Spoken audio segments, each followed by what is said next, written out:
by their own whims, as they desire to rewrite the history. The Kiev regime is ready to do anything.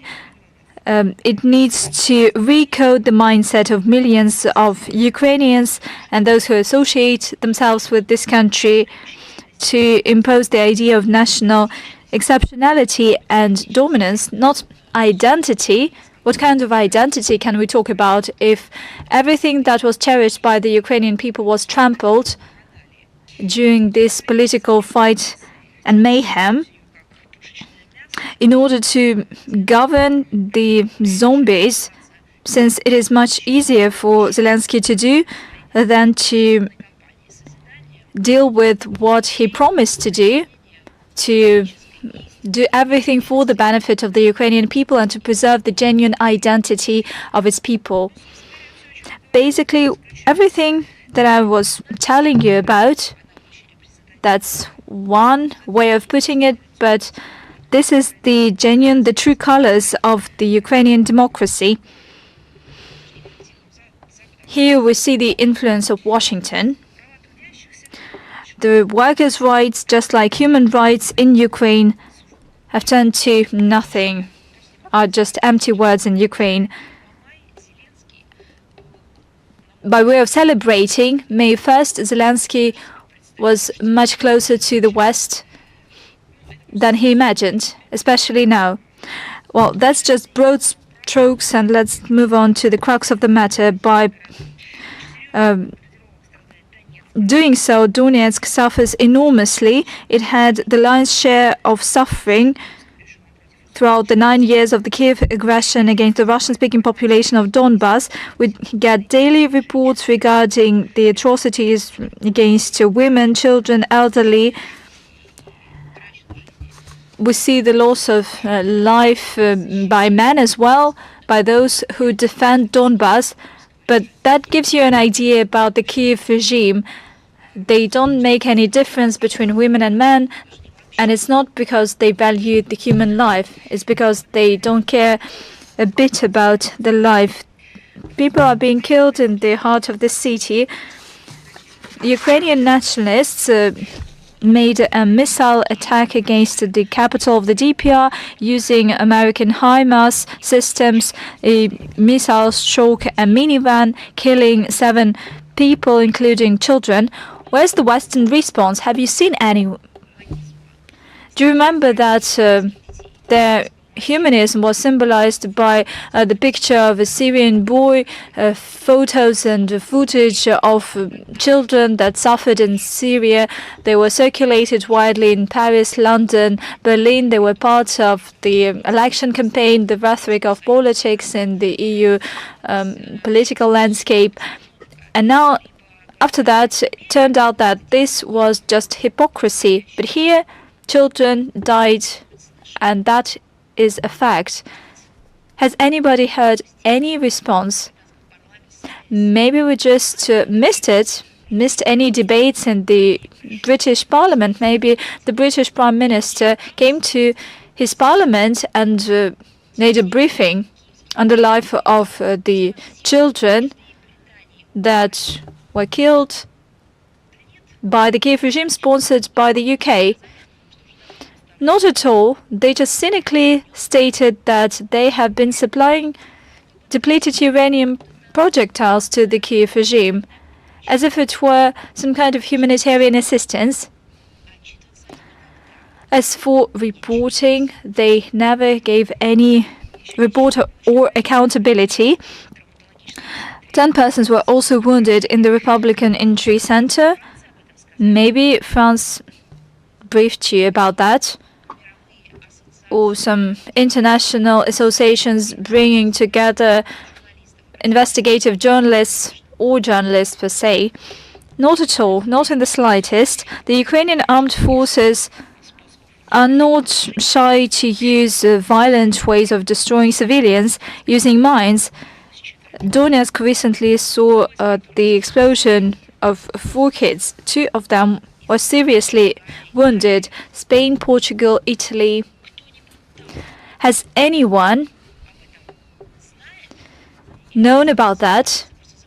all media outlets are simply banned from seeing that, hearing that, learning about that Northern Europe that loves so much to feel compassion to the victims of conflicts, to issue them residence permits, to give them prizes and awards. Are these kids not worthy of prizes? They do not care about prizes, they just want to survive, as was the case over the past 8 years. But that's a different story. That is of no interest to anyone. That doesn't fit the picture that is painted by mainstream media using Washington, by the Washington's instruction. And it is all happening amid constant sessions in Washington, New York, Geneva, at various international platforms. I'm talking about events on the freedom of media, journalists' rights, fight against fake news and impartiality in media outlets. What kind of impartiality and freedom of speech can we talk about if nobody talks about that except for us? Regrettably, if you think that we do not give these materials to sectoral institutions, to special envoys, to offices of high commissioners in international organizations, to the international organizations per se, that is also wrong, because we provide these materials on a daily basis to wake up the international community. And here I'm talking about the West primarily, because they are dreaming constantly, except for some kind of illusions that are built by mainstream media. There's nothing else. There's no word of truth. In Asia, in Africa, in Latin America, there are still alternative journalists who were not victims of Western pressure against this collective information space. You can still hear and see something there, let alone the post-Soviet space, although it provides not a homogeneous coverage, but still the voice of truth is still heard somewhere. If we talk about the CIS countries, we brief our partners virtually on a daily basis. The CIS, the CSTO, are the integration associations. All this data are emerging every day. We include it in reports. At some point in time, they should reach this dormant conscience that still exists.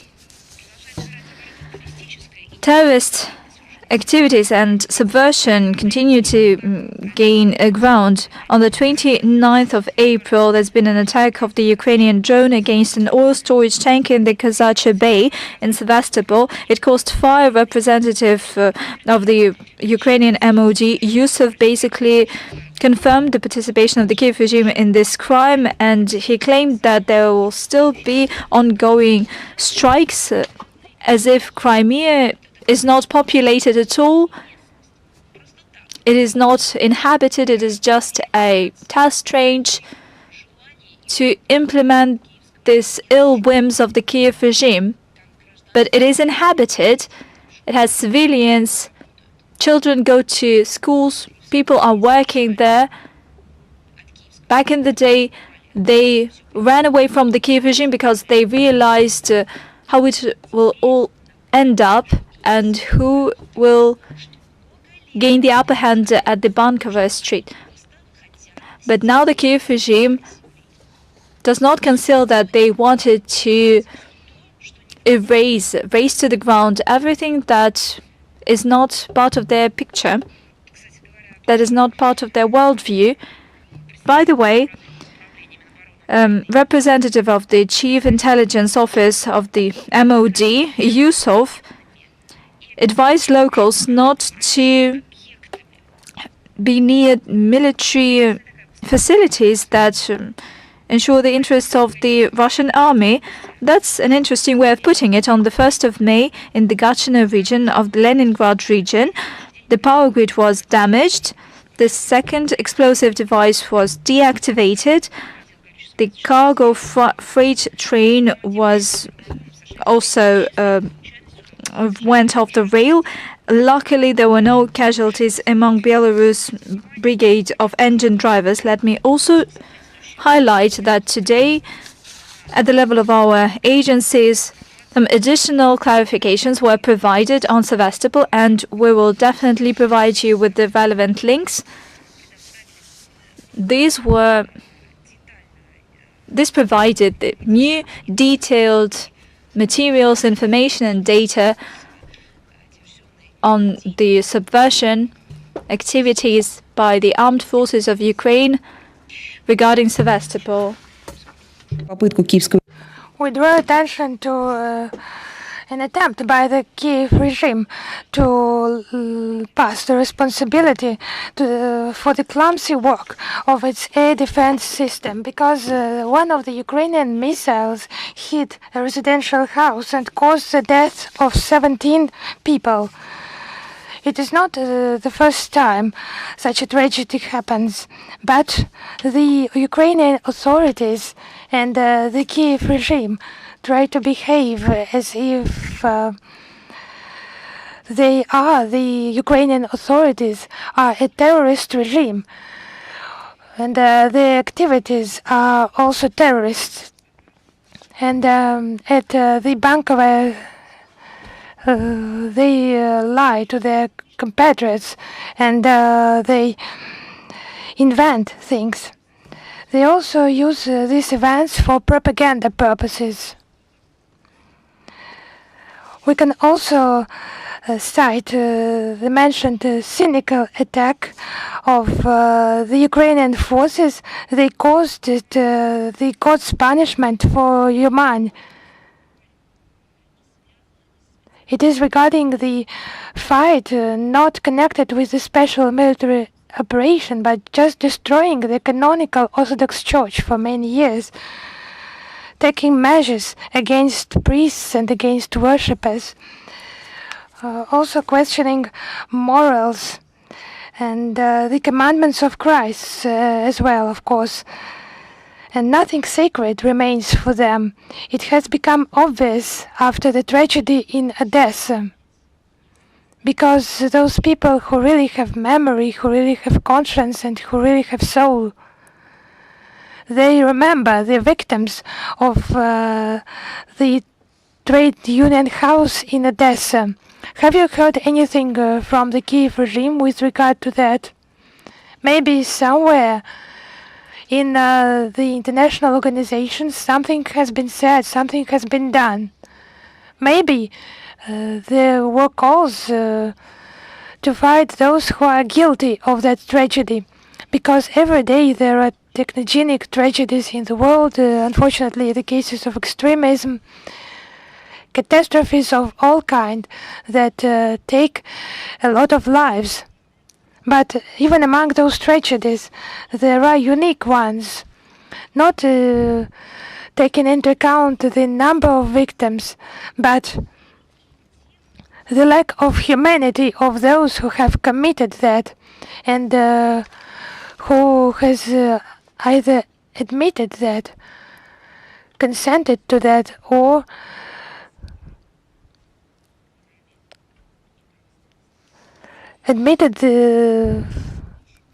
confirmed the actions of those who acted against moral values. Nothing, no analytical reviews exist for that. It is not a PR campaign named Butcher. Those were real events in the Union House in Odessa. And what has happened since that tragedy? What has been said here in international organizations and at symposiums and international seminars? The Russian side has repeated and has explained where that logic leads. And that is the result. Absolute impunity absolute lack of moral values with regard to all the spheres of life, with the leadership of the Kiev regime, has created terrible things with that country that we observe now.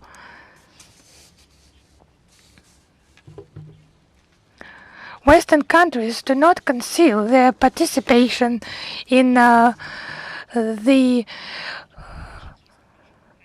preparation of the so-called counter-offensive of the Ukrainian armed forces.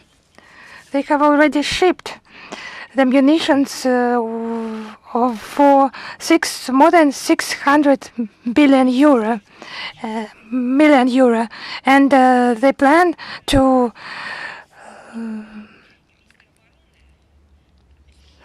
for this value to reach 1 billion euro. The German Minister of Defense, Boris Pistorius, announced the shipments of 80 Leopard 1 tanks, and in the nearest time, the Germans will begin to train more than 100 Ukrainian servicemen to handle them, and it is obvious who will be the target of this equipment. It is not the issue of training, of experience exchange. It's about annihilation of people in the conflict zone. But who is thinking about that in Germany in such categories? Moreover, 31 American Abrams tanks are expected in Bavaria, and there will be a course for Ukrainian servicemen as well. More than 1,000 fighters of Ukrainian Special Forces services are being actively trained. And a counselor to the Ukrainian president, Mr. Pedalak, threatened measures to his compatriots in case they voluntarily receive the citizenship of the Russian Federation. And as a result, they will be the target of the Ukrainian forces. Does it concern only passport? I have a question to this Mr. Podolak. Is it only the question of passport? And if at Bankovo they find some real estate or business in the Russian Federation, will there be any investigation? Why does this segregation take place? Why can a person for the passport, why should he be punished? Maybe he has nothing else in his life. But those who have multi-billion businesses and profits from real estate, but now they are the leaders of the Kiev regime, why there will be no measures taken against them? Only because they have a lot of money? No, if there is no humanity, so take those measures if you are not ready. I address now the Kiev regime. If you are not ready to go back to the traditional values, normal values, if this process is irreversible for you, be consistent and provide information where you have those hidden assets, as if no one knows about that, because you are taking measures against people who are surviving, who experienced the Western experiments on the territory of Ukraine. Now you are taking measures against them. I'm not speaking about high-scale politics. I'm talking about survival of many people. Maybe Mr. Podolak was unable to understand why the residents of Crimea, the Donetsk and Lugansk People's Republic, the Zaporozhye and Kherson regions decided to become part of Russia with their historic motherlands, because they do not want to stay with those who do not value their right to live. And they want to receive the passport of the country, maybe where they were born, where they have relative ties. And the Kiev regime refusing them this possibility to receive the passport. And regarding those who have passports and residential permits of Great Britain, of Germany, possibilities to stay there for a long period, guarantees provided by those countries, Germany, Great Britain, the USA, Canada, Israel. And those people forbid to their citizens to have the possibility to choose. Why? Why is it happening? The events in Ukraine for the next time prove the timely manner of the Russian special military operation. As the Russian leaders have stated, the tasks and the aims will be reached. And those experiments by the Kiev regime, they have nothing new. It's not just Nazism, it's neo-Nazism. It's the reincarnation of the practices of the recent past. I would like to tell you about the book day in Germany. What is the book day for any normal person, any contemporary person who goes to libraries now, visits online libraries where it is based on the knowledge of history and the main element. What is the book day? It's admitting the role of our civilization, of passing our heritage and so on. There are events in libraries, in scientific centers, at universities, at schools, speeches and editions of some special books, special materials. Now it has passed to a new technological base, flash mobs, hashtags and so on. So what's the book day in Germany? Because when we celebrate Victory Day, we often forget the Black Day in German history. Just 90 years ago, on the 9th of May 1933, at the Opernplatz Square, now it is Bebelplatz in Berlin, and some other German cities, a barbaric act of burning by the National Socialists, mostly young people and students, of books unfavorable to the Hitler regimes. It was a barbaric and Nazi act.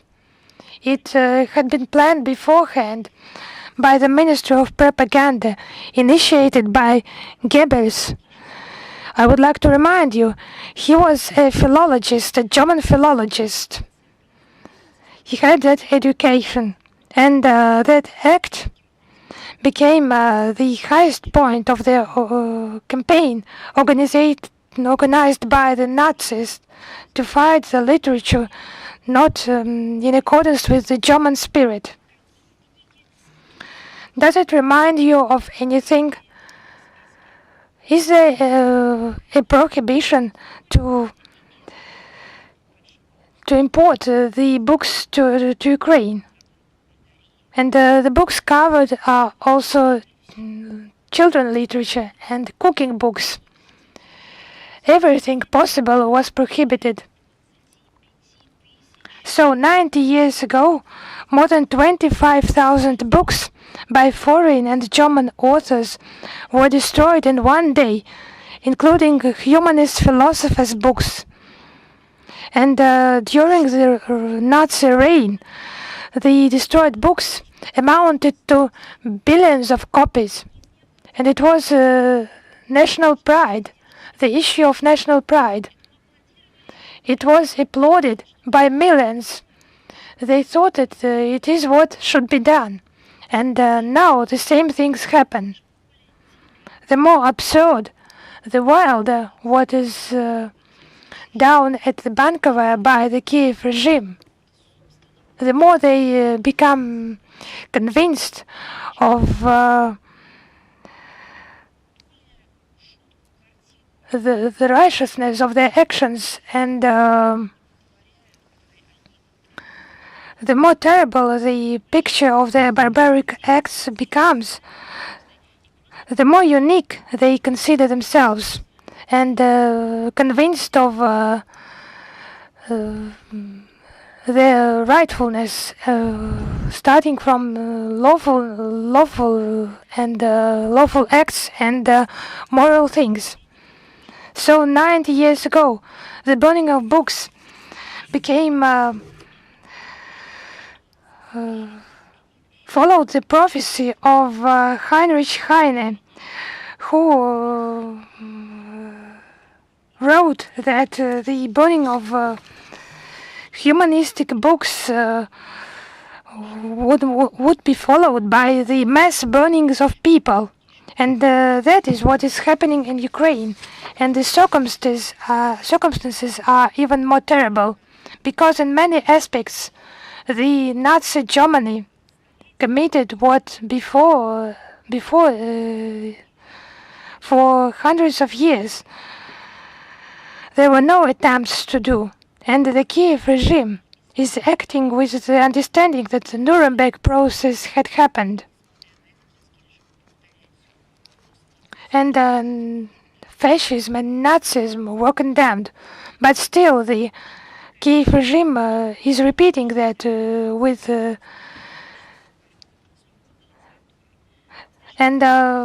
German people had to repent for their barbaric acts, including the fight against literature and books. And there is a monument that in Berlin that reminds us of that. These are empty bookshelves and that are closed above by glass. And if someone in Germany can tell now that the monument has no artistic value and proposes to demolish it, he will be accused in Germany, ostracized, and so on. And if the same thing is happening on the territory of Ukraine, where Germany ships tanks, and the trained so-called experts who are actually militants with Ukrainian and other passports, that is what has been happening in Ukraine for decades. What is the reason of such colossal duplication of conscience in Western countries? Because beyond the black page of its history, they have erected the monuments, but they continue to bear moral responsibility. They protect those monuments. And if someone just has an idea to split paint or to write something on that monument, to desecrate it, that person would be found and would be punished by prison term. And his name will be published in the whole country, in schools, universities and other public organizations. There will be lessons of inappropriate behavior, of the results of such destructive logics. But in other countries, sponsored by Germany, in many senses of that world, and from the point of view of Germany, never noticed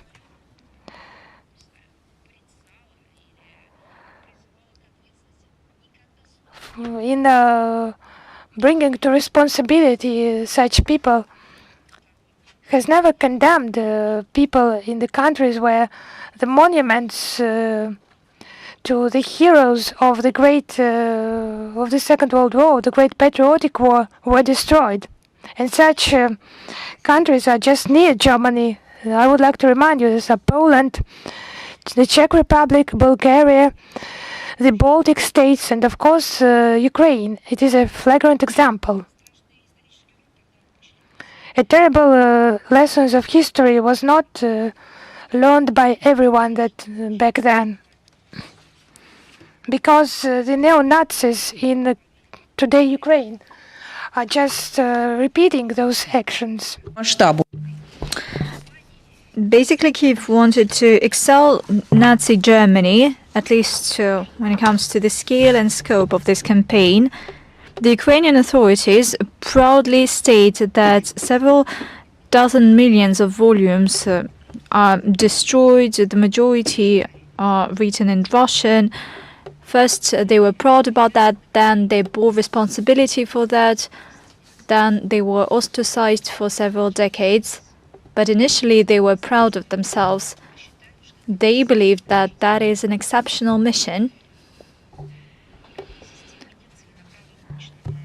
There's no system whatsoever. They just deliberately destroy everything in Russian, including Ukrainian classical authors, their translation into Russian. That's what they decided to do, but that all started more than a year ago. Have you forgotten actions, quotas for radio and TV broadcasting on the use of the Russian language? Only think about that. People who say some things about human rights, freedom of speech, rights of national minorities, they couldn't even imagine that in the heart of the so-called civilized life, civilized Europe, there are states, and there is a state that could impose quotas for the use of a language, not to have a positive discrimination, that is, to get an opportunity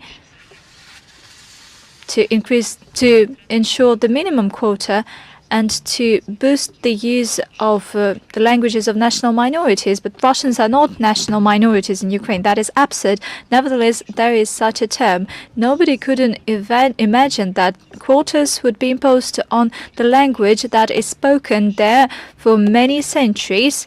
We have seen it for the past several decades, for the past several years. Now they just burned several dozens of millions of volumes, as they put it. The well-known Russian classical authors are banned from Ukrainian school curriculum. Pushkin, Tolstoy, Dostoevsky, Turgenev.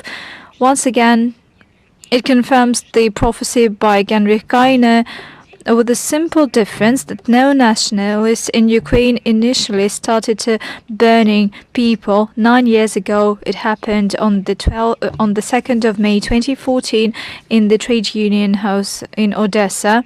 We have no doubt that there would be an end to this mayhem in Kiev, and those who took hostage Ukraine and trying to change the identity of Ukraine using Goebbels' methods to separate this identity from people who have a shared future and past.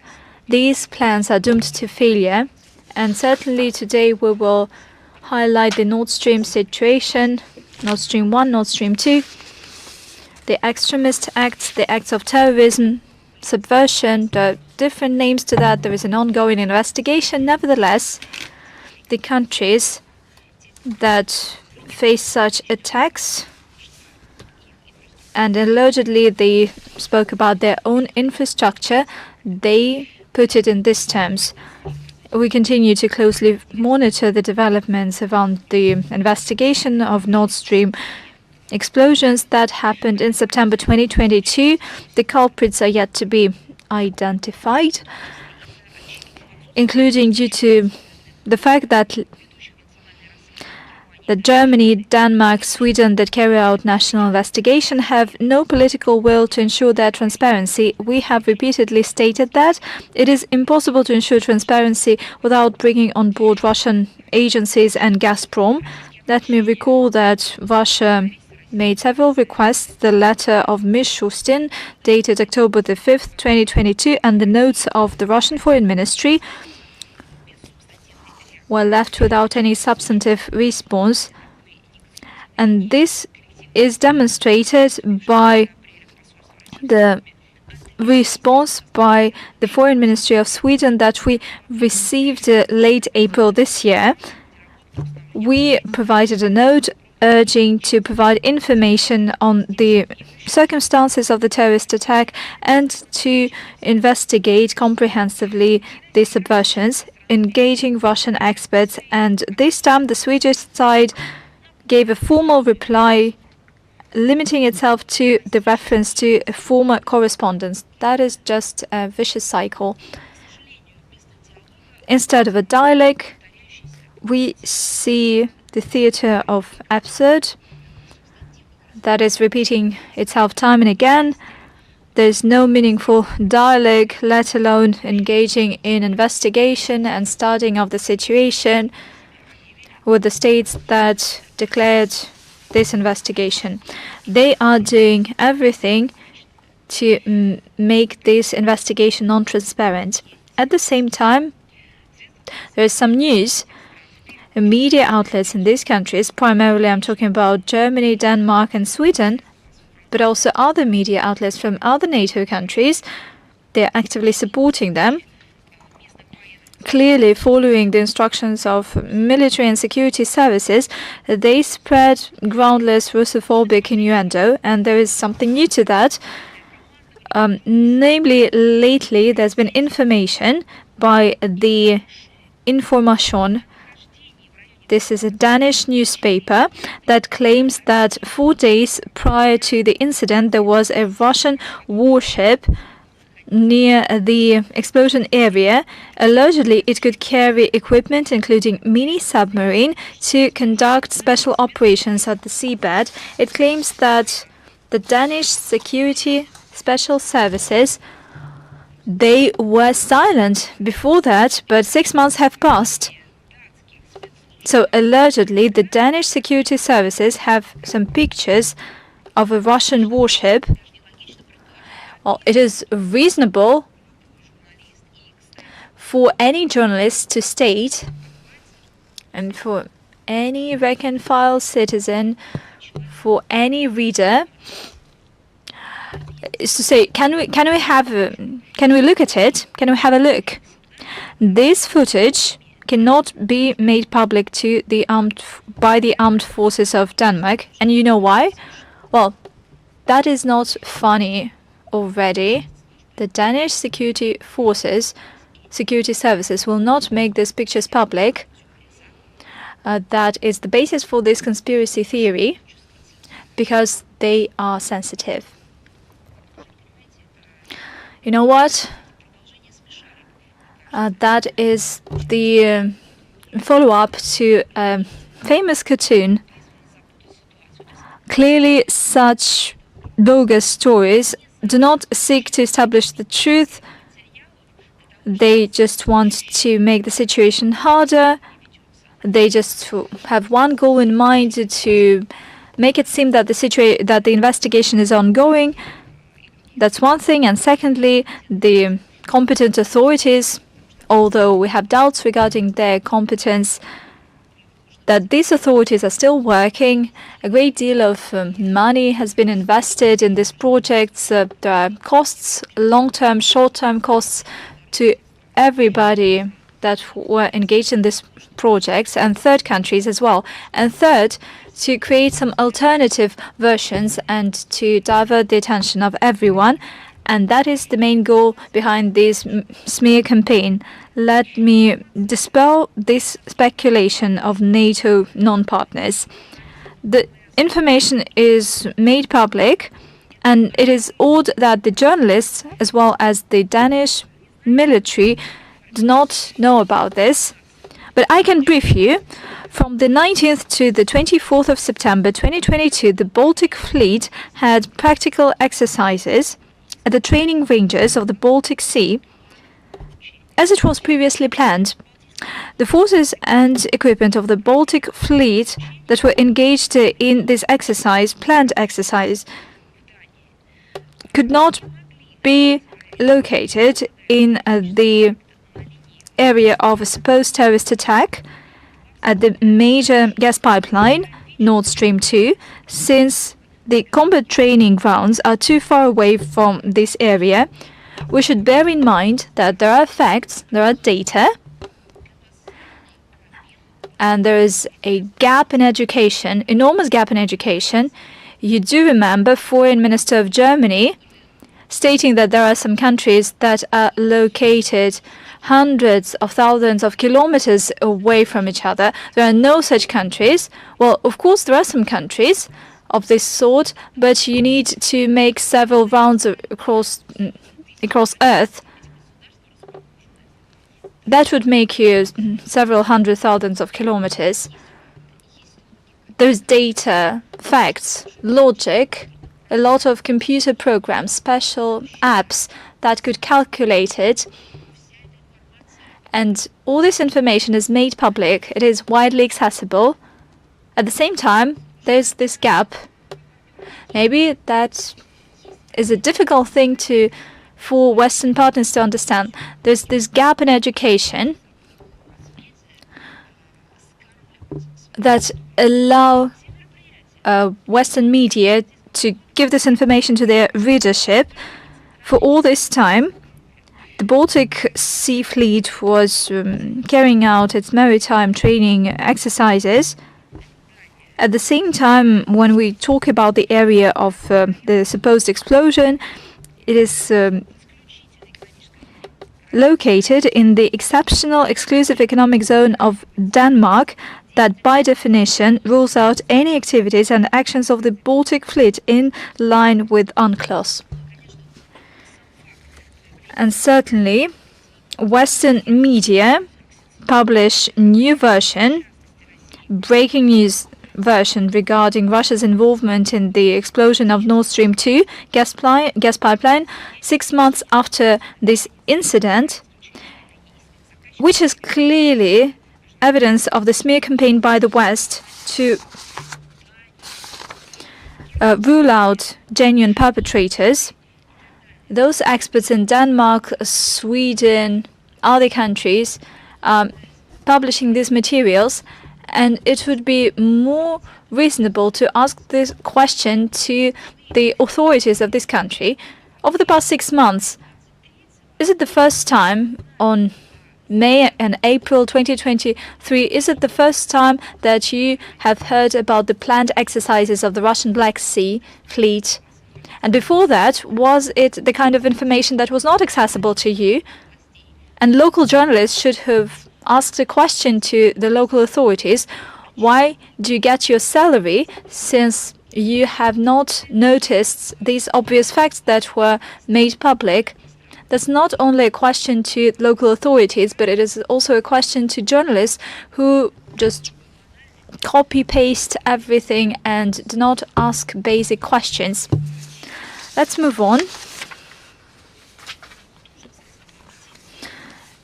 And it has to do with May 1st, by the way.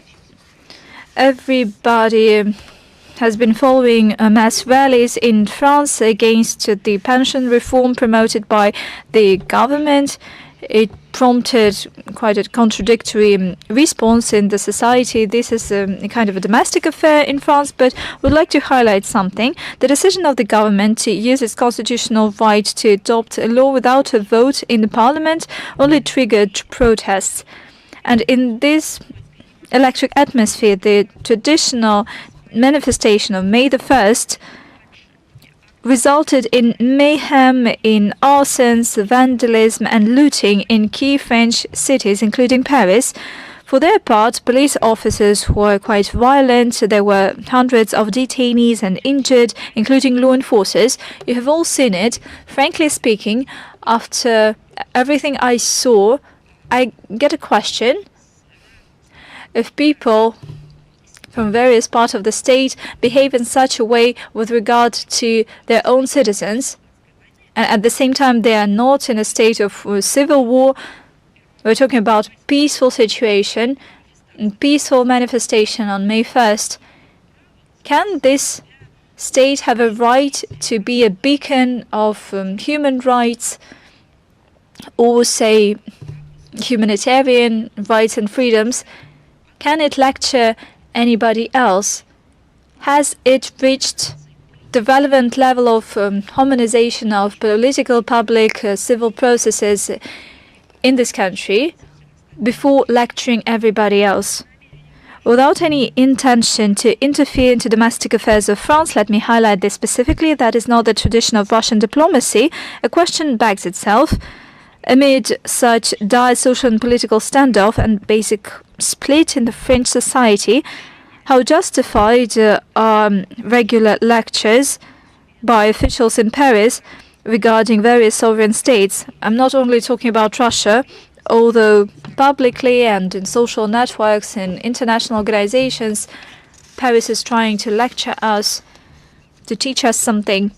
Every state has its own path for development, its historical process, and every state has its crisis situations. It overcomes it judging by its national interests, traditions, and peculiarities. It should be respected, and for it to be respected, it needs to be understood. You need to start from the beginning. Shouldn't the French authorities be more focused on myriad multiple problems and not to turn to others, searching for violations of human rights and the so-called authoritarian trends and other flaws? You should better focus on yourself. And a couple of topics that have to do with humanitarian situation. Last week, the capital of the Laos People's Democratic Republic successfully had the Russian Film Festival. It was organized by Voskino, Ministry of Culture of Russia, the Russian Embassy. The event showed Russian films and cartoons with Laos subtitles. The opening ceremony was attended by leadership of the National Council of the Lao DPR, the Ministry of Information, Culture and Tourism, other Lao agencies and organizations. They highlighted in their remarks that a chance to study Russian cinemas allows the new generation of Lao citizens not only to get an idea of new areas of development of modern cinema industry, but also to get a glimpse of the spirit and nature of Russians that are no strangers to the graduates of Soviet universities that today are high-ranking officials in Laos. The event was broadly covered by mass media. The Lao audience was interested in Russian cinemas, and it was showcased by a full house during the cinema screening. The organization of this Russian Film Festival proved that our cinema and our culture is highly relevant and important, and it also showcased significant prospects for the development of bilateral cooperation. On the 25th of April, Douala in the Republic of Cameroon saw the opening of the Russian Education Center with the support of the Education Ministry of Russia. On the first day of the work of the center saw the opening of Russian language courses that had over 100 students registered. During the upcoming fortnight, there would be an in-person courses for the students. They are to pass a Russian language test, and for those who already started the Russian language, they will have a chance to pass a basic test. The course is very intensive. It uses cutting-edge ethnic-guided communication methods for foreigners outside the language environment. Teachers of the center also implement special program for Russian as a foreign language for those who study in the Russian International School Galactica. The program is aimed at elementary and junior high students. The project is implemented within the Education Ministry program with the support of to support Russian language abroad. It seeks to develop and preserve win-win humanitarian cooperation between Russia and African countries. And recently in Moscow, from the 25th to 27th of April, the International Assembly of the International Military Sports Council took place in Moscow. It unites 140 countries and is among the largest sports organizations. Around 80 states were participants, 50 representatives came to Moscow, and around 30 were connected online from Brussels, where the headquarters of the organization is situated. It is a good example of how interaction free from some external influence should be carried out. The Council did not impose restrictions in accordance with the ROC recommendations against Russian and Belarusian athletes, and they can take part in competitions with their flag and their hymn. And it is an example that a positive sign that common sense and impartiality still remain in international sports, in the interests not of someone's interests, but in the interests of international sports. There is friendship, there is a motto of friendship through sports, and it remains an instrument of strengthening interpersonal connections, rapprochement, and unification of different peoples of the world. And there is hope that the remaining sports sphere will soon be purified of the interests imposed by some countries. And now the announcement from the 25th to the 27th of May in the city of Sibay, in the Trans-Urals, the Sabantui get-together on investment will take place. Relevant issues on the development of economy of the Republic of Bashkortostan and Russia will be discussed. The organizer is the government of the Republic of Bashkortostan. More than 1,000 participants take part in the forum, including representatives of Belarus, Uzbekistan, and other countries.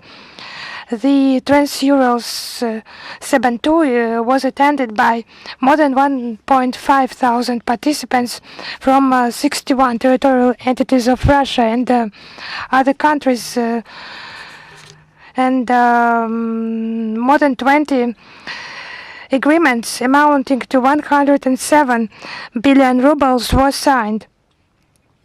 The Forum of Business Sheriffs is also planned within the framework of this Sabantui. And the plenary session, powerhouse regions of the growth economy is planned. And among the topics discussed will be Islamic bank investment, localization of Chinese enterprises, the development of partner relations, the development of tourism, cooperation of the republics of Bashkortostan and the Republic of Kazakhstan, the issues of logistics and redistribution of cargo flows, and many other issues. The partners are the Committee on the Financial Markets of the State Duma of the Russian Federation, the Trade and Industry Chamber of the Russian Federation, InfraWeb, joint stock company, Delovaya Rossiya, joint stock companies, the Diplomatic Academy of the Russian Foreign Ministry, the Interagency Analytical Center, and the RBC Multimedia Holding, among others. So we advise media representatives to take part in the coverage of this event. Now, the last but not the least, the holiday of our people that I'm sure will last for eternity, will last in our memory. In the run-up to the 78th anniversary of the victory in the Great Patriotic War, the embassies, the consulates general, and territorial entities of the ministry take active part in thematic ceremonial events. We continue our coverage in social media regarding the role our country played in liberating Europe from Nazism. In studying the history of that time, we go along that difficult way with our heroic ancestors.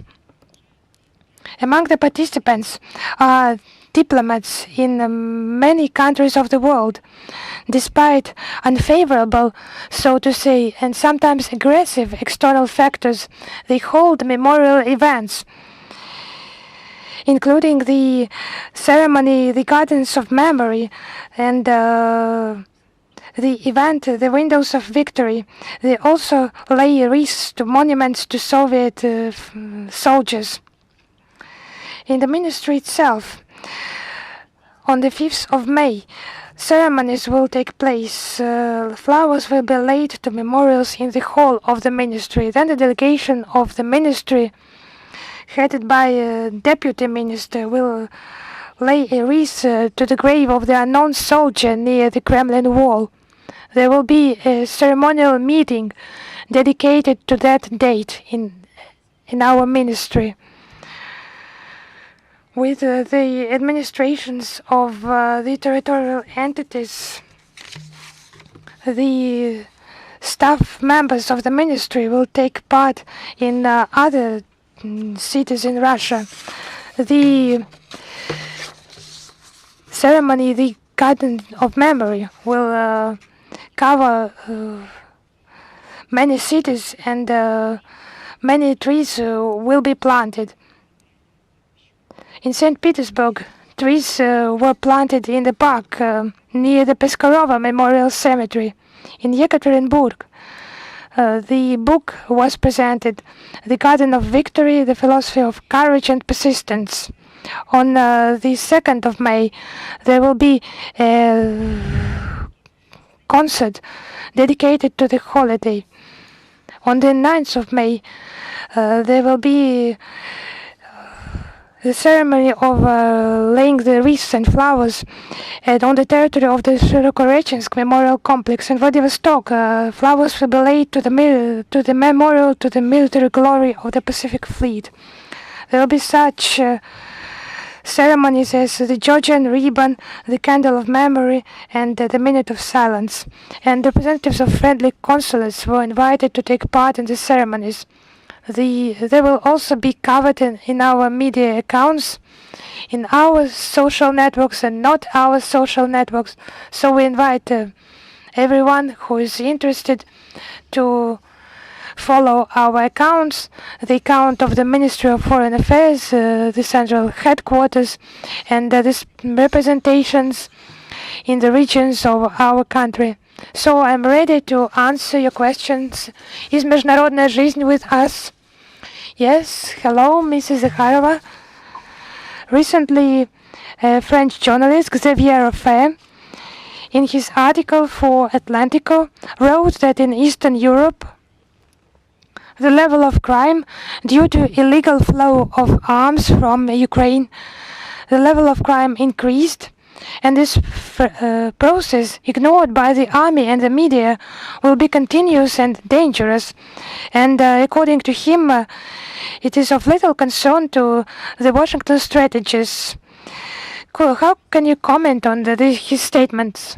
So, thank you very much for citing the French authors, journalists, but frankly speaking, I would prefer you to cite us as well, because I would like to say that this topic, where the weapons with ammunitions will go and where they will appear, we have dealt on this issue for more than a year, in a practical aspect, in different aspects. But for a year, we are talking directly about what is happening and what will happen in short term. And what we have told, and we spoke about that daily. We will give a link in the context of this briefing to that material. Everything mentioned by us came true, but not everyone in the West wants to see that. It's obvious why Washington does not want to see that, because it's part of their strategy to destabilize the situation on the European continent.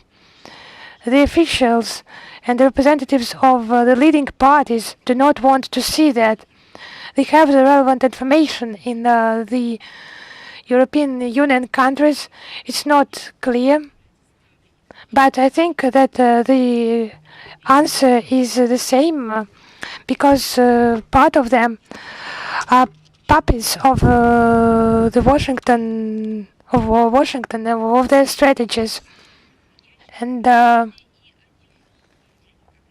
regarding all types of munitions, of weapons, and regarding heavy weapons, although it is paradoxical, it has already appeared on the European markets, on black markets of weapons. What are the black weapons markets? It's not some land of miracles. You understand that, because maybe it can be called like that, but it's not some closed area where the situation can be controlled. The black market, talking about weapons, it's everywhere, taking into account the internet factor. It's a possibility to buy through blockchain technologies not controlled by any governments or special services, through some information chains in the internet. I would like to repeat, any types of weapons supplied by Western countries to the Kiev regime. You understand, organized crime, drug trafficking, pillages, and shipments to other regions of the world. Something remains on the European Union territory, something goes further. They appear to have an illusion that something remains, something goes by transit, and this transit part will not concern them. And they lived in that illusion when they created the Arab Spring, when destroyed Libya, tried to occupy Syria. They were in that illusion, and then they had to wake up when tens, hundreds of thousands, millions of migrants came to them with their problems and woke them up. And back then, they had to go to reality from some illusionary world. And we were talking about that constantly, including the briefings on the 23rd of January in the 2023 and other briefings. We dealt on that situation. Now I would repeat what has been said, but I will repeat that. The uncontrolled pumping up of Ukraine with arms by the Western countries provokes increase in criminogenic situation not only in Europe but also in the world. It happened from February 2014 to December 2021, but then the speed increased and the scale increased.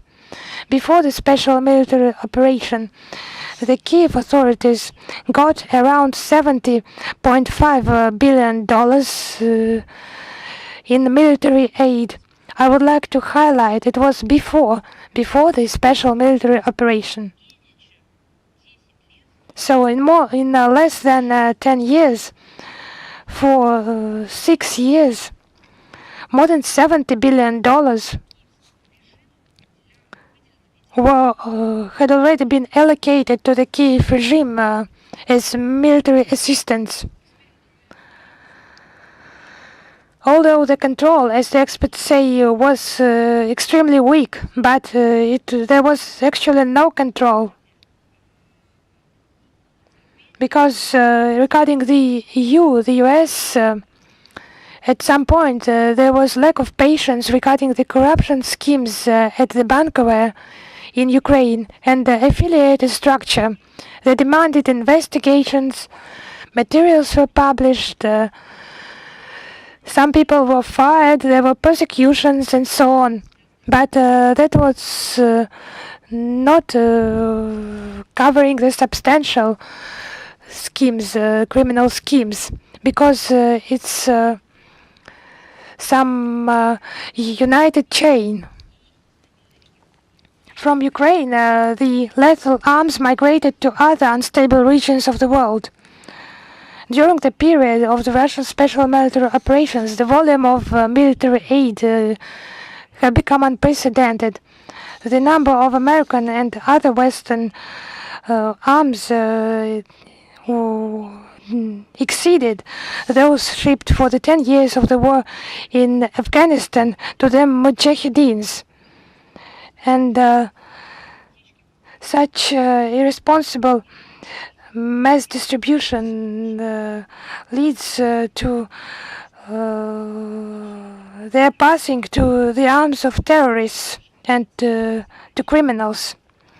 But will they go to the external regions of the world? They have different tasks, and the trade goes on with the use of cryptocurrencies, and the consumers become terrorists and criminals. It would be a powerful catalyzer of sharing the criminal spheres of influence and mafia wars, where the new criminal groups will take place. But if someone has illusions that it will remain there, it is some closed by a fence, area closed by a fence. If you are someone who obeys the law, you cannot get there. It's an illusion. It's a mistake. I would say that it's a crime to consider that. And to communicate that information to your population. By getting the weapons, the criminals, the terrorists and the extremists use them not against each other, but against civilians, against the state as well. They're selling at the black markets. The selling of the supplied weapons is not of such concern to the West, to the collective West. The major beneficiary of the crisis is the American military industry that is trying to gain the commercial profit despite everything. It could be of unprecedented scales, particularly if they get the weapons, the munitions, and if it is the portable anti-aircraft missile systems like Stinger or anti-tank missile system Javelin, you could imagine the scale and the consequences. But the West, as you understand, it was Marx who wrote that there are profits after which moral values cease to exist. It's not about moral values here. Firstly, it's about common sense, and secondly, it's about common sense in the consensus of someone's own security and prosperity. But after some sums of money, some feelings just stop to exist. Is Ria Novosti with us? Yes. Hello, Ms. Zakharova. We have a question. Today, the Turkish Foreign Minister Mevlut Çavuşoğlu said that the meeting of the heads of foreign ministries of Turkey and Iran is planned for the 10th of May in Moscow. Can you confirm this information?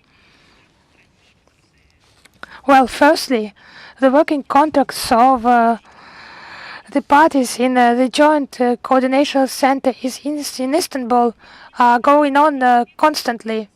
It is these are regular contacts adhering to the rules of procedure. And the summit meeting is discussed, but the terms have not yet been agreed. As soon as they are agreed, I promise, we will inform everyone of that. But only today, in the media, there were 2 dates cited in the media. Please be patient. It's not the issue of reprinting or frequently asking questions. It's not the case. As soon as the date and the format are agreed, we will confirm it as soon as possible. And our estimations of the Black Sea Initiative regarding the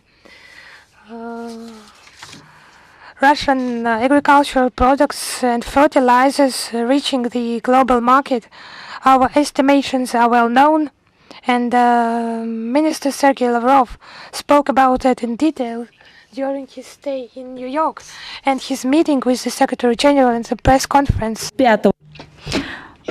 On May 1st, Moscow will host another round of consultations on the implementation of the MOU between Russia and the UN. It will be headed by UNCTAD Secretary General Rebecca Greenspan. Frankly speaking, as of now, this is an exhaustive answer. The thing is that I had a question not on the grain deal, but on the meeting between foreign ministers of Russia, Turkey, Syria, and Iran. I misheard you, I believe. Okay. What was the question? According to some media reports, Mevlut Çavuşoğlu announced today that a meeting of ministers of Russia, Syria, Iran, and Turkey is scheduled for May 10th in Moscow. Would like to know whether that's true. Okay, I would clarify that and I would respond to you quickly, maybe during the briefing. Let's move on. Next question. The Moscow Post. Are you here with us? Hello, we have 3 questions. First, there was an attack on Russian Center for Science and Culture on Cyprus, and there was a ban by a Polish air company of a Russian tennis player. Last year, there was a report on violations of human rights of Russian compatriots abroad. What is the situation as of now, and what should be done to confront discrimination and threats? That's a pretty comprehensive question. Let me answer on a case-by-case basis. First, today we'll have a Cyprus ambassador in the foreign ministry who will be provided with the guarantees for security of Russian employees in Cyprus. With regard to the general situation that you have outlined, since the launch of the special military operation, it's been an unprecedented, unlawful, Russophobic campaign by the Western states. The situation is not improving. Unfortunately, it is even getting worse. There are victims among not only Russians, but also every Russian-speaking persons, especially I would like to highlight Lithuania, Latvia, and Poland. But he would like to make a reservation. This campaign was developed in the heart of the NATO bloc, but it is spreading due to various reasons via various channels, and it has spilled over other countries that are not unfriendly, and unfortunately to countries where we enjoy allied relations. But following this Russophobic campaign, we see situations regarding our missions abroad and our compatriots. We do understand that the authorities of these countries are investigating these cases, but currently we are talking about this sentiment that was nurtured by Washington, London, Brussels, and it is spreading in a destructive manner worldwide. Suffice it to recall an outrageous case of Polish actions regarding Russian school in Warsaw. It violates all the commitments under the diplomatic conventions. You have heard our response. You've heard that the Polish ambassador was summoned to the foreign ministry. As for the countermeasures taken by Russia, we will brief you certainly in due time. There was also firing and abuse of medical services, and there are insults, offenses, treatment, abuse of property. Information on all such cases is being carefully reported, and it is reflected in the relevant reports by our foreign ministry, including the annual report that you have mentioned. We are considering the relevant countermeasures. They are different when it comes to violation of human rights of Russians. The consulates and foreign embassies are dealing with that. The Russian foreign ministries have hotlines, they have phone lines, they are considering and studying various requests, and although we have limited resources in a number of unfriendly states, diplomats are considering such human rights tasks as their priority. In this regard, following such requests, we are working with local authorities, primarily at the level of foreign ministry, but also with law enforcers. We draw the attention to discrimination of international organizations, human rights organizations. We actively use the UN platform, the OSCE, as we draw the attention of the international community to the infringement of human rights among Russians.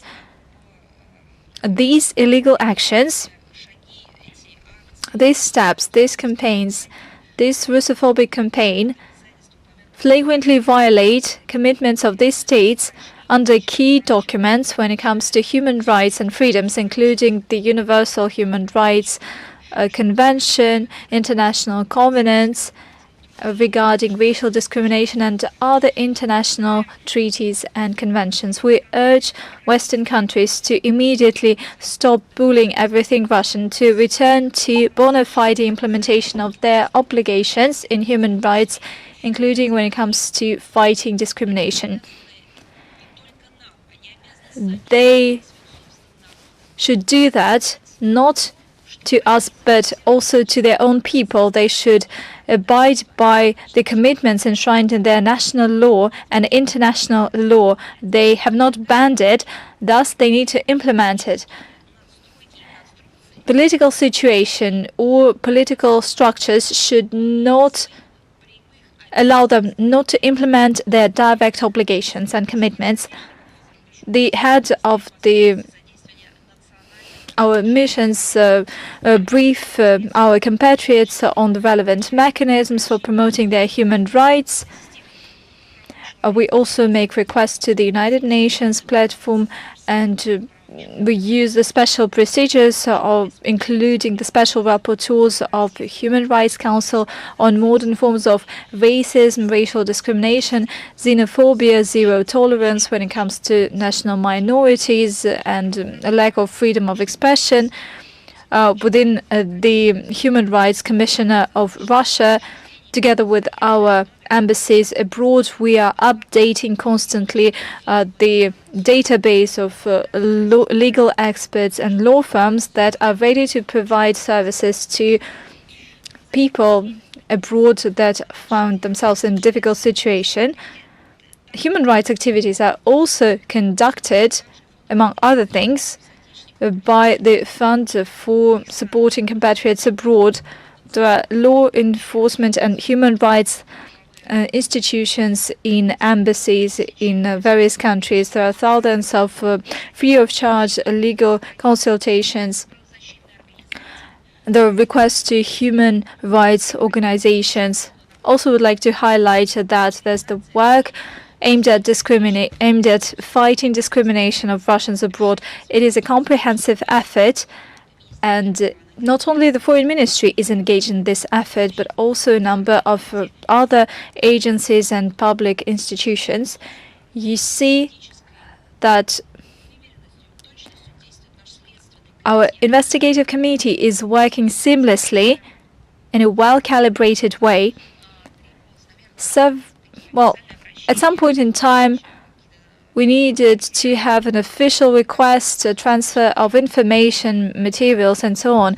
But currently, we are working with the investigative committee shoulder to shoulder on a broad range of the topics that I've mentioned, cases of violations with regard to Russians abroad, with regard to our missions abroad, and so on and so forth.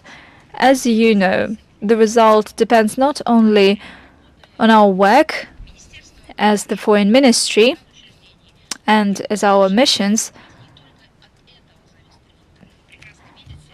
but also it depends on other things. You are well aware of the developments in the collective West, because we're talking about a well-planned political campaign that seeks to discredit everything Russian, dealing damage to everything that has to do with our country, people, and culture.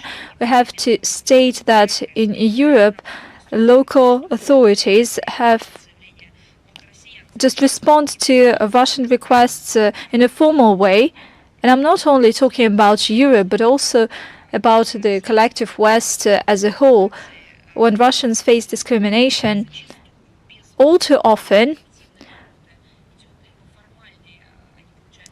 they receive a formal reply, maybe not a formal investigation, but some kind of an attention, a little attention to what is happening. But at times it is simply ignored. By the way, some of the compatriots have some discussions where they are told, indeed, there is a violation in a certain NATO country. You became a victim to criminal activities of culprits, but you do understand the political context of these developments. Wait a second. It is the very collective West that always said that law is law. There's nothing above it. That is the foundation of Western democracy and the freedom of everything. At the same time, law should be respected. At the same time, they said that law should not interfere in the economy.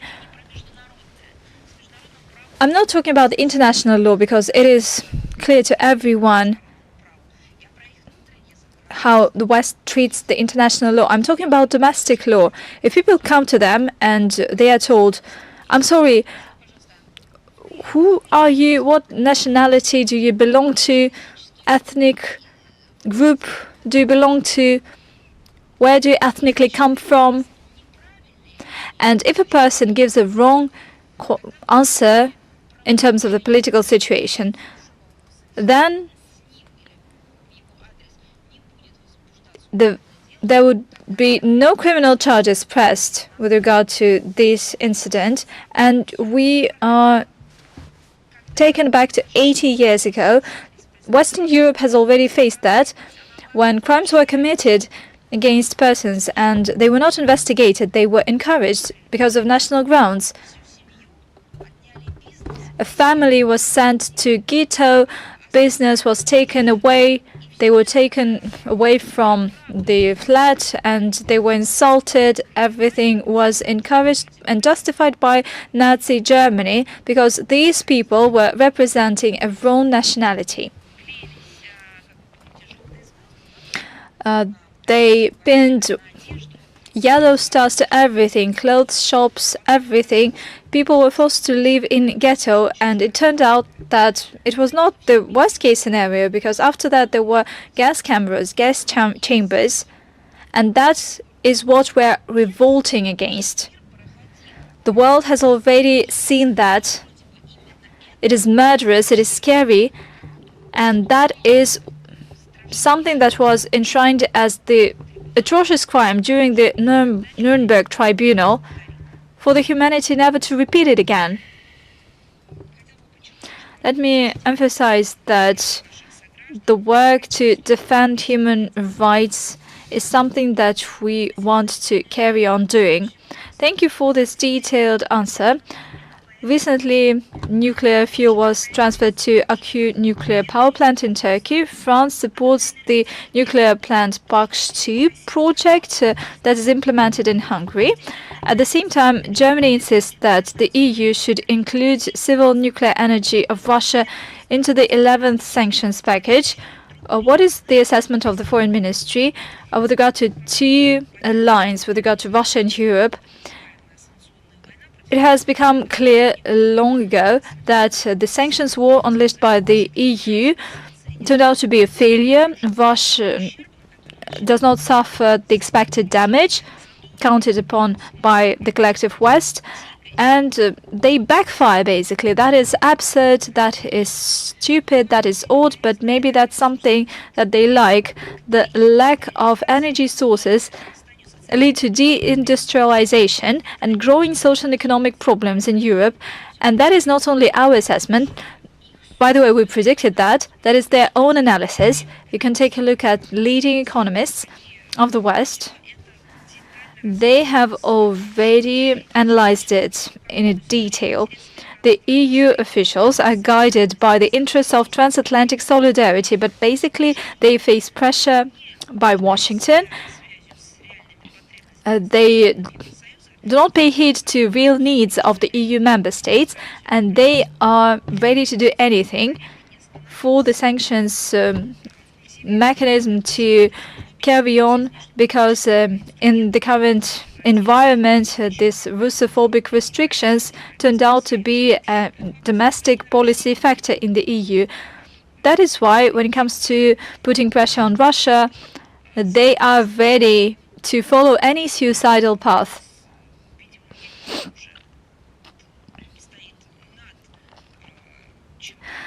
That is something beyond reason, logic. Clearly, they are ready to resort to economic banditism. You have heard discussions to this regard, and there is a specific number of cases. Although the EU leadership recognizes that they've already tested everything from their toolbox, Brussels is still thinking about imposing even more restrictions for our country to face dire consequences. I think that we see here economic duality of Brussels. They suffer, they feel pain. At the same time, they are waiting for something to come up to strike us most. At the same time, they suffer the most. There's a saying that is used usually: I will do everything for the detriment of another, even at my own loss. I believe that that's what they are doing. Moving on to the nuclear energy. Currently, the EU Russophobes are trying to cover nuclear energy of Russia in their sanctions. I would like to urge and to make an appeal to the voice of reason. Nuclear energy is the key element of the energy security of a number of states of this specific organization, the European Union. Thus, the European Union at large. Regrettably, certain circles in the EU try to politicize this area of energy cooperation with our country. Allegedly, they try to give more access to market to American sources. Clearly, by doing so, Brussels will damage itself if it introduces restrictions to the civil nuclear energy. At risk is not only the access to nuclear energy, but also the nuclear security of nuclear power plants in European countries. Thank you. And the last question. Russia has ratified a protocol on interaction of the CSTO member states and biological security. Previously, the Russian MOD briefed us on the biolabs of American military agency at the post-Soviet space. What neighboring countries have their biolabs controlled by the US, and what measures are to be taken in this regard? Ensuring biological security over the past years has become especially important in the international agenda, and you know why. Since when it comes to biological security, Washington turned them matters of biological insecurity or biological danger. The CSTO member states made a decision to prioritize this matter. On the 28th of April, President Putin signed law on ratification of the protocol. By the way, last year, the CSTO Committee of Secretaries established the Coordination Council that is in charge of all the biosecurity matters. The first session took place on the 15th of December last year in St. Petersburg, and the next meeting is scheduled for July in Minsk. Russia seeks to develop in-depth cooperation within the CSTO in this area, and we are ready to comprehensively bring about the efficient functioning of this entity. We prioritize biological security within the CSTO because there are numerous dangerous and uncontrolled biological activities by the US in various parts of the globe, including at the post-Soviet space. The US activities are of serious concern when it comes to implementing Convention on Biological and Toxic Weapons. The launch of the special military operation revealed new facts of how Pentagon and other agencies of the US in Ukraine, which they are not neighboring, which is on the other side of the earth, and it became the test range for their experiments with very dangerous toxins. And it was covered by the Health Ministry of Ukraine, but actually those were Pentagon programs and the Ukrainian ministry itself. For some years worked not only under the auspices, but under the leadership of a person sent from North America with their citizenship, their passport, their work experience. Under the coverage of Center Epidemiological Assistance, they modernized and built biolaboratories in other countries, among others in former Soviet Union states. And it was contrary to the protocol of the convention, the Biological and Toxin Weapons Convention. And it is impossible to control the compliance of those sites in accordance with that convention. And we repeatedly stated the necessity to make this work transparent. And where they opened those laboratories, they said, of course, we can even organize the guided tour for you. But it's not regarding a guided tour. There is a difference between a tour and an inspection. It was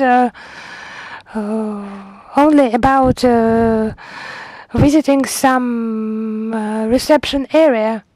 But actually, yes, it was reception, where guests are registered and not allowed to go somewhere beyond. The investigations carried out by the US can be contrary to the international security, and one of the facts revealed is the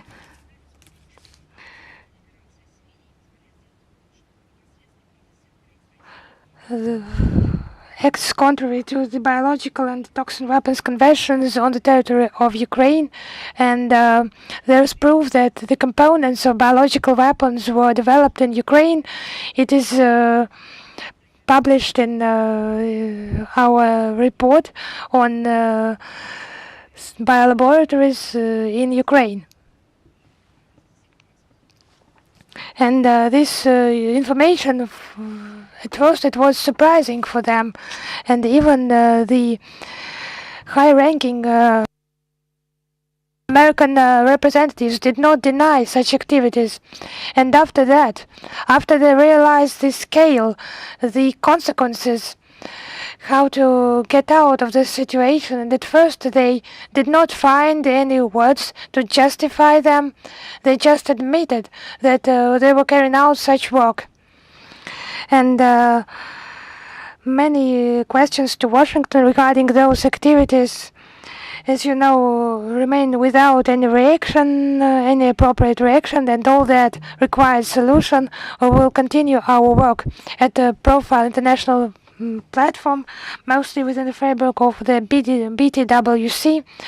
Regarding the claims we have and the situation in Ukraine reiterates the necessity to adhere to the BTWC, and the inspections should be carried out in the established framework with understandable results. It's not a guided tour.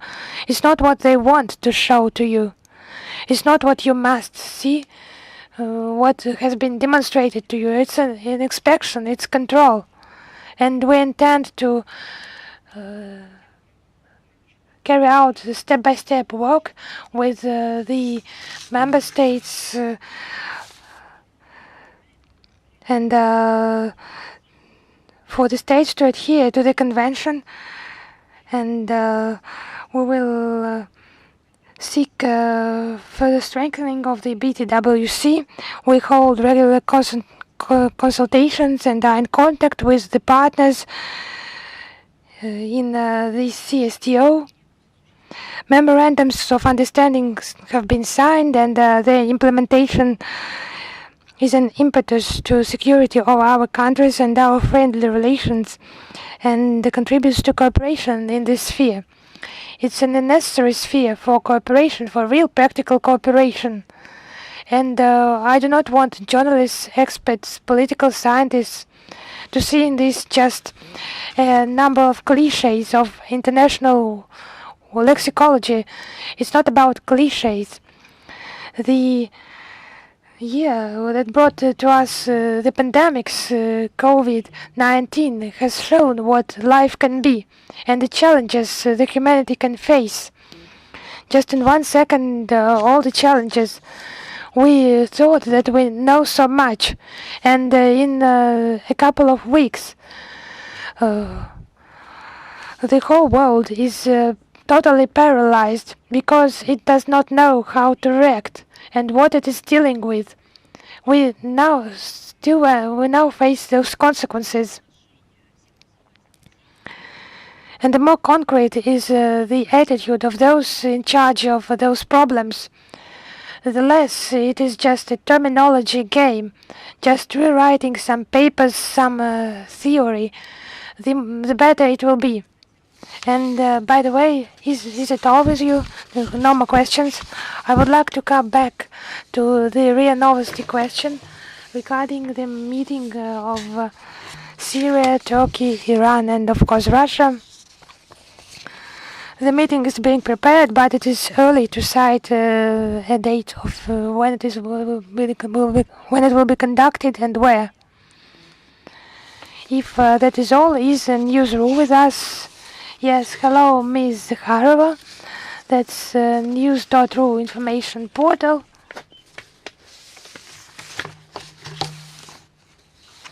Regarding the reparations by Poland from Germany, they stated that they could require reparations from Russia, and the Polish authorities could start a dialogue on this issue with President Vladimir Putin.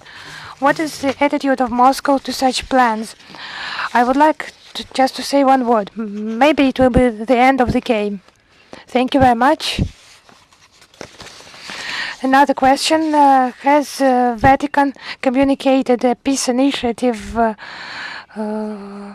to the Russian side? Has the Pope mentioned some initiative? No, as of today, the Russian side has not received any initiatives from Vatican, no proposals of the settlement of the Ukraine crisis. We do not have anything like that.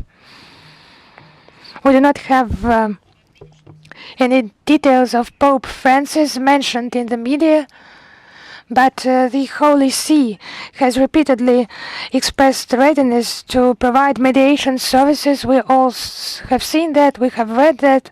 From the start of the special military operations, we maintained contact with the Holy See, and we're sure that the Vatican is well aware of our position. And regarding the peace process in Ukraine, maybe some people still remain who do not know that Zelensky forbade to himself to conduct peaceful negotiations with our country and to his regime. He has relevant legislation in place, and it is not surprising in connection with those criminals. And you know very well, the only thing that the banker is guided by are the orders of their Washington masters who are interested in hostilities, and they speak about that directly in Pentagon, in the State Department, the legislative authorities, and also some public figures, not all of them, but those who express some reasonable ideas are switched off of that discussion. You know what happens with journalists there? They're just fired, they're just not broadcast. And you know what the economists face, those who try to present some reasonable forecasts are threatened. They threaten to block their accounts. They get strikes. They get notifications, and it's refusal by the Kiev regime of any peaceful negotiations way. And the Vatican partners are well aware of that, and they should be aware of that, because I would like to highlight once more, there are still people who make conclusions about the situation in Ukraine, and they do not know that Zelensky forbade to himself and to his regime any negotiations with our country. Thank you. If that's all with you, thank you. Is Moscow Baku with us? Yes, hello, Ms. Zakharova. As we know, on the platform of the United States, with the mediatorship of the U.S. Secretary of State, it is the third day of the negotiations. It was has been announced that it will be several days. How can you comment on that? On the foreign ministers meeting and the American mediatorship. First of all, those negotiations take place without participation of Russia, and the process of what is happening there, it should be learned from the participants in those negotiations directly. And as soon as there are statements, as soon as every party makes a statement, some impression will be possible